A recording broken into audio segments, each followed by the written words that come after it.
welcome to Spadget Sims, and this is part 2 of our base game renovation, part 2 of 3. Sorry it's so massive. So starting off with, I'm just rearranging those things on the tables. You remember at the end of part 1 I said, I just went out and did the stuff on the deck, the barbecue area, just so that I didn't have to, sometimes when you're finding something a bit fiddly, just go away and come back to it later. So that's what I did here. So just finishing these little bits. Yeah, you'll see throughout this video that, or any of my builds, something will come to mind and I'll change something. So like the kitchen floor, I'm going to change that later, just because it looks a bit dirty in this colour, so the more I do a build, I go off and do other rooms, and then I'm like, no, actually, yeah, I've just seen this. Or I'll choose a doormat for the front door and go, actually, that probably works better for the back door as well. And, little things like that. So you'll see me doing those kind of bits, just kind of finessing it, I guess, as I go along. So, yeah, I finally got the things how I want it there. I think because before I was like, well, I don't like how that other table was sitting with the llama picture, but since I removed that, it's a bit better. Sometimes when you're just like, I don't like that, but you can't put your finger on what it is that you don't like about it. So, yeah, it was just one of those kind of things. So here's me fiddling about with all the clutter on that table. But, yeah, I think it looks good when I finish with it. So, yeah, the other things for this video, so obviously I've finished the kitchen now. It's just little tweaks here and there, and we've done a little bit to the back. I'm just going to add in some plants now, so I think it looks quite almost like a corporate building kind of thing, so I didn't want anything that looked too homely. I thought these concrete planters looked really good to kind of fit the rest of the building. So yeah, I added those in. Also going to be doing the dining room and the downstairs loo and a small study. Putting in the rooms on the top floor. And I think also in this part, doing the walk-in wardrobe for the master bedroom. So, and then just like as I go along, like tweaking bits and pieces and just like, these windows, should they move and that kind of thing. And just, I can talk you through obviously each bit as we do it. So, just putting in the walls on the top floor now, and the doors and just like, making sure the layout works on the top floor. I think it lends itself quite well to having like 4 reasonable sized bedrooms and also a family bathroom, and that master bedroom has got space for its own ensuite and also a walk-in wardrobe, which I mentioned just a bit ago. So I've just done the banisters, just done them in glass to match the downstairs. You keep seeing me going between the upstairs and downstairs. It's when I'm copying things over, so I'll go downstairs to copy the light fittings from the hallway to copy them back up to the top. And I was thinking, rather than just sort of cold concrete, you should maybe have like wooden flooring on the upstairs. When I was looking at internal doors, the only ones that had like crisp frames had a wooden door, and they did have a white one, like painted white, but it's kind of a matte finish and like sort of almost pale grey, and it just looked a bit just sort of drab. So I thought I may as well do it with the light wood, and we could bring in some light wood elsewhere in the build. So this is where I've decided that the tiles look a lot nicer in the kitchen, those large format tiles. And because we've got the archways, I had a thought about changing the like the breakfast bar stools, but yeah, no, they look fine as they are. So then changing the hallway to tiles matching the kitchen, and you can see where it's large format, it goes either side of the wall, so it looks really cool. It kind of brings that space in together, makes it look more open plan. So yeah, just tweaking around bits and pieces, making sure the windows work and that kind of thing, putting the doors in. So this little area here, so this will be the master bedroom, which isn't any bigger than other bedrooms, I don't think, but there's enough space because of the shape of the building to add in its own ensuite and the walk-in wardrobe. So that's just a nice touch there, which has led me to wiggle those windows around. And I discovered that those little tiny rectangle windows, they've got the same frames as these other ones, so, and it's quite a clean frame, it doesn't have a bezel on it or anything, so yeah, you can build those up, stack them on top of each other, and it kind of looks like it matches the other ones that are in the other format, so that's quite cool. And then I'm just like, oh, it's too much having blue on it and things like that on the build, so changing the blue trim to white, and just kind of toning down the roof colour, just trying to give it a cleaner kind of look, and deciding that black window for the kitchen really doesn't work. It does need to be white, but since I've discovered the little rectangle windows can be used, yeah, I'm replacing it with those. So I'm just trying to colour match a few things, just get a few more things grey so it all kind of adds in together. So here I'm just kind of sizing up how many of these little windows and where I should put them for the kitchen. And I think that's quite nice, having it like that, and then I can still have my saucepan rack.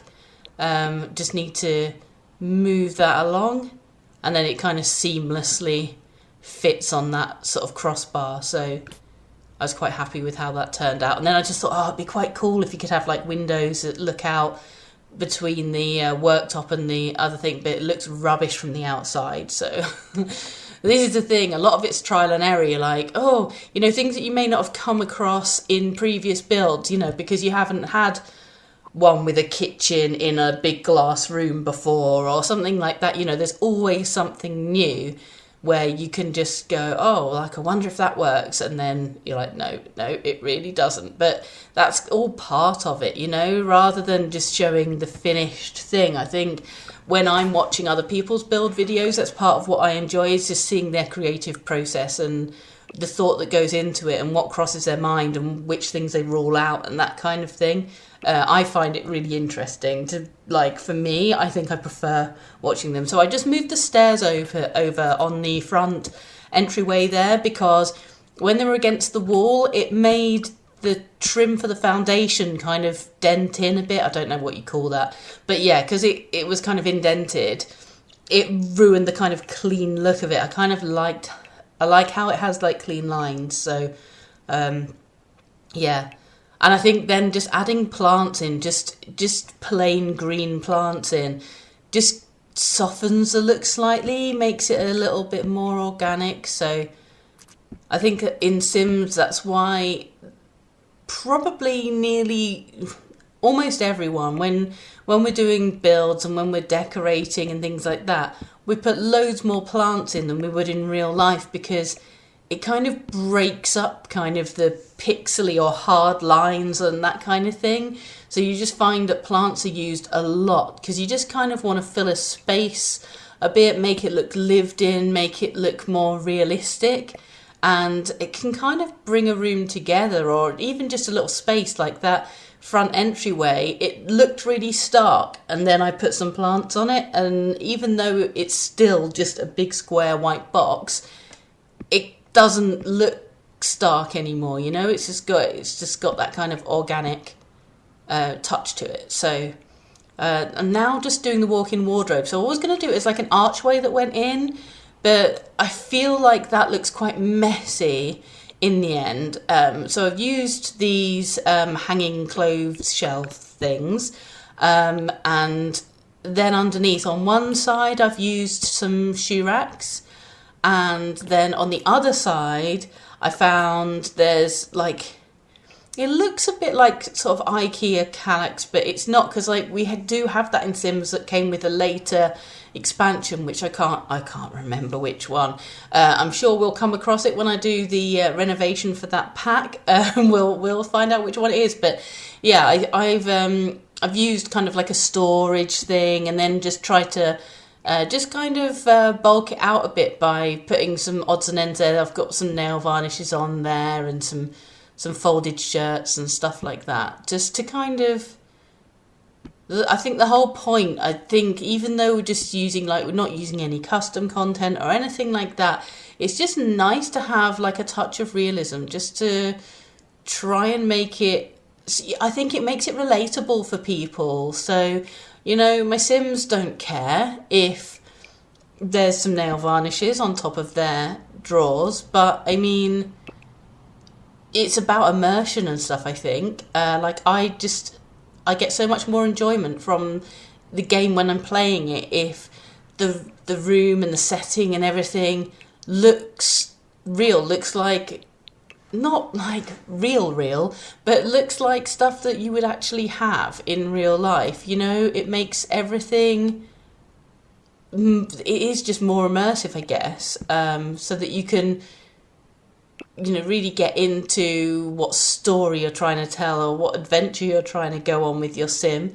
So it's nice rather than detracting from it, because I find that if you had like a really ugly build that's not decorated properly, you just wouldn't have that in real life. You wouldn't live like that and have, really ugly stuff that, when you move into one of these builds that are that come with the game, some of them, they're just awful. You're like, who made these in the first place? Did they make them really like rough on purpose so that people would want to redecorate them, or is that the best they could do? For anyone who doesn't know or doesn't follow kind of like in the Sims community, some of the things that go on. So in the more recent packs, EA have been asking a lot of the content creators to build houses in the neighborhood. So the ones that come with the game now some of them are so nicely done, really beautiful. So I'm not sure, I know Little Simsy has done a few, and James Turner's done some. There's a few different content creators, people that I follow that have made, certainly in Snowy Escape, I think they were all made by content creators rather than by Maxis, and they're just so much better. Like in terms of renovating, so you might just be like, oh yeah, I prefer it if the sofa's this colour and things like that. I think Dr. Ashley did one of the ones for the paranormal stuff pack, and the rooms in it, it's so beautiful. She's done such an excellent job. So it's just nice, like, it's the sort of thing that you dream of being able to do one day. Like, how cool would it be if I got to design a house that's actually going to be in the game? But yeah, it really does make it loads better for everyone, I think. So here I'm having a look at different tables. I had in mind I wanted to use the glass table. I'm just trying to see what fits better, whether I can get away with a bigger one or if I have to use a small table. And like my husband Rich, he always comments if he sees me doing a build. Like, this wasn't too bad, this example. I just had 2 tables there. But you generally, to try and get the right wood tones to match and the right feel for what I want, I will usually get all of the tables in the game, or certainly quite a few tables, and I'll be comparing them and being like, which chairs go with which ones. Like, one time he saw when I was trying to find the right bed for a bedroom, and it was when I still used custom content as well. And I had must have been about 20 beds all just in the garden on this thing, just weighing up the pros and cons. I wanted to know which ones had matching furniture with them, which ones, had, because I was using custom bedding and things as well. So which ones fit on which beds, which ones clipped and things like that. And then do they come in colours that went with the wall colour that I wanted to go for, and everything like that. So I'd spend a lot of time on these things. I don't think I've spoken about it on this channel before, but I used to use custom content a lot. I've been a subscriber to the Sims resource for years, like a lot of time. On The Sims 2, I used to do their challenges. I used to be 200th in the world on their challenges, and for Sims 2. And yeah, like, I've always supported the the custom content making community, like the people that make that stuff. It's so skilled. But I made a decision recently. So what happened was I was doing a challenge. So Spring Sims does his shell challenges, which I've probably mentioned in the intro video for this series for our PCAST renovations. So he uploads shells to the gallery, and then people do them up and post them back, with the hashtag on so he can see, which is such a cool idea. And I wanted to have a go at doing them. And one of the rules is that you can't use custom content. And I was so used to using custom content, and every time I wanted something to look a certain way, or I'm just like, I really want this kind of thing, I would search on the Sims resource, and it's just there. You can pretty much do whatever you want. You could have any style, make these really beautiful builds. And so when I was doing Spring Sims' challenge, and trying to just use no custom content at all, just the stuff that comes with the game, I really struggled. Like, I was finding it so hard, and I actually missed the deadline in the end. It took me more than 2 days, and I didn't finish in time. I got the date wrong. But yeah, it took such a long time to try and renovate this house.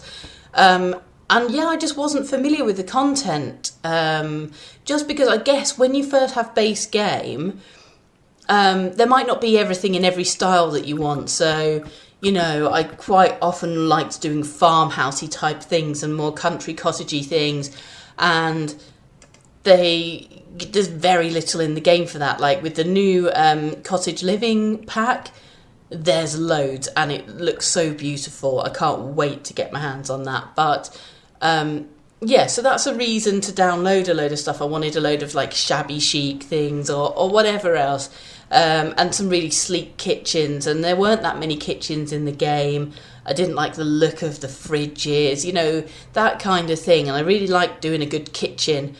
And so I used to download custom content. I had over 8 gig worth of downloads. I don't know how many it was. Something, I had around like 9,000 pieces of custom content, I think.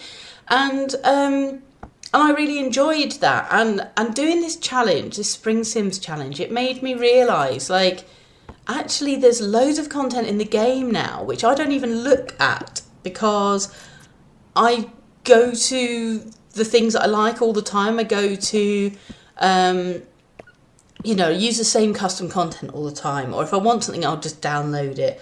And I wasn't stretching myself design wise, and I really enjoyed the challenge of doing something different and working within constraints. And then when I was playing the Dream Home Decorator pack as well, I could make something look really beautiful with custom content, but it felt like cheating. And also, you have constraints there. You have to do what the client wants. So I will be doing the Dream Home Decorator Let's Play series soon, because it's so much fun, honestly. It's so cool. Because you've got to interview your clients, find out what kind of stuff they want, and all they do is tell you, like, I don't like violin, and you're like, how is that going to help me decorate your lounge, So, but it's really cool. So, if I just found that, maybe now's the time, and the more packs you have in the game, the more different content there is, So this, I'm doing all just with base game, with none of the expansions. But each time you get an expansion, there's more and more cool stuff. And yeah, I really like a kind of an eclectic look, and that was something I couldn't really achieve before, with everything being quite matchy from a small amount of sets. Whereas now, when I'm making something that's completely in my own style and everything, there's pretty much everything I need from within the game, and it also means that it's easier to share things with the rest of the Sims community. So you can upload things to the gallery and no one has to worry about what custom content's there, that kind of thing. So now the only custom content that I use is little tweaks to use on my actual Sims. So tend not to use, I did get rid of all of my hairstyles, all of my clothes, stuff like that. But I've kept things like, you'll know from my other videos, nail varnish. You know, it doesn't impact the game. I just really like it if my Sims can wear nail varnish, especially my Sim self. You know, that's a worthwhile addition to the game, in my opinion. It'd be really nice if they add that. So, you know, little things like that. I do have some custom makeup. Just small little bits and pieces, and jewellery as well, because I don't find that the game has that much jewellery that's things that I would wear, or like nice stuff. And oh yeah, also wedding dresses. I find that really good for gameplay. So I don't very often upload my actual Sims to the gallery anyway, so it doesn't matter so much. And it's not going to break anything. It just means your Sim would be naked in that outfit, and you can just choose a different outfit for them. But there's not a massive variety of wedding dresses in the game. So if you're doing like a legacy challenge or something like that, and you end up having a lot of weddings, it seems odd that they would all wear like the same dress. So it's nice to have a variety of different wedding dresses that, you know, that sort of match different styles, you know, and your Sim's personality. So those are the only kind of custom content. I think I've only got like maybe 75 things or something now, very few anyway. So I've definitely decided now that I'm not doing it on houses anymore. I want to be able to share all of the houses that I build. I want to, and it's just nice because everything just works. Sometimes with custom content, something doesn't quite work, or you know, it is kind of nice for everything to be designed properly. So yeah, I guess it just kind of changed me really doing that challenge. It really was a sort of a big eye opener, and I just thought, you know what, the game's come on so far from when I first got Sims 4 that you know, you can really do stuff without custom content anymore. So and now when I see custom content on other people, I'm like, you know, that looks out of place, or that looks out of place, because I'm really getting into like the aesthetic of the game. You know, like if something looks too realistic, it doesn't kind of match the other kind of Sims stuff. So yeah, I think you'll see what I mean when. So I've got a few videos planned that are coming up. One of them is a Let's Play that I kind of started and wasn't recording. So I'm going to do like a catch-up video.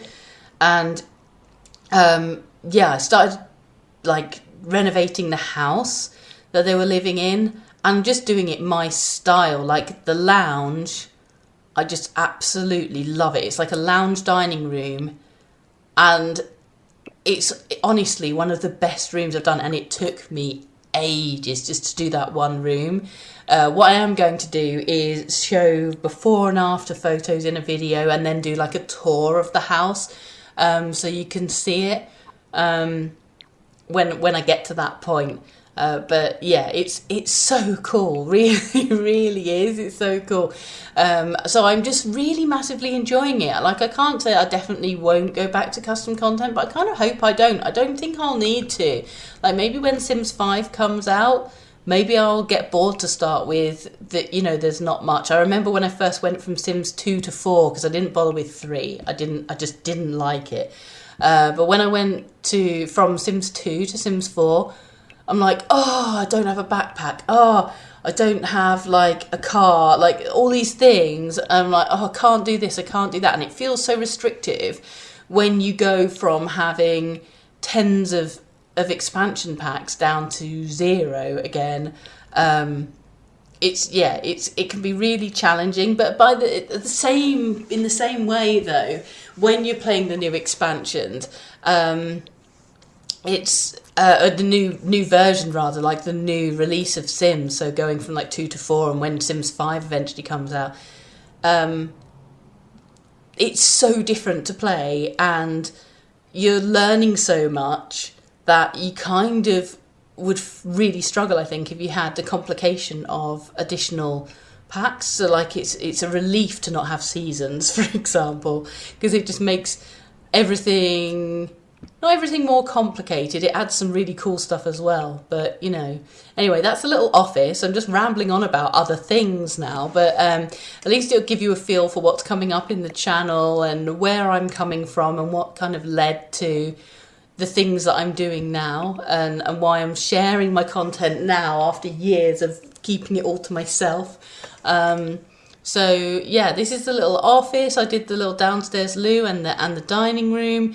So that's pretty much everything for this episode. I do like to wiggle things around a bit, and sorry it's so like jerky and seasick. I hope no one gets ill from watching this.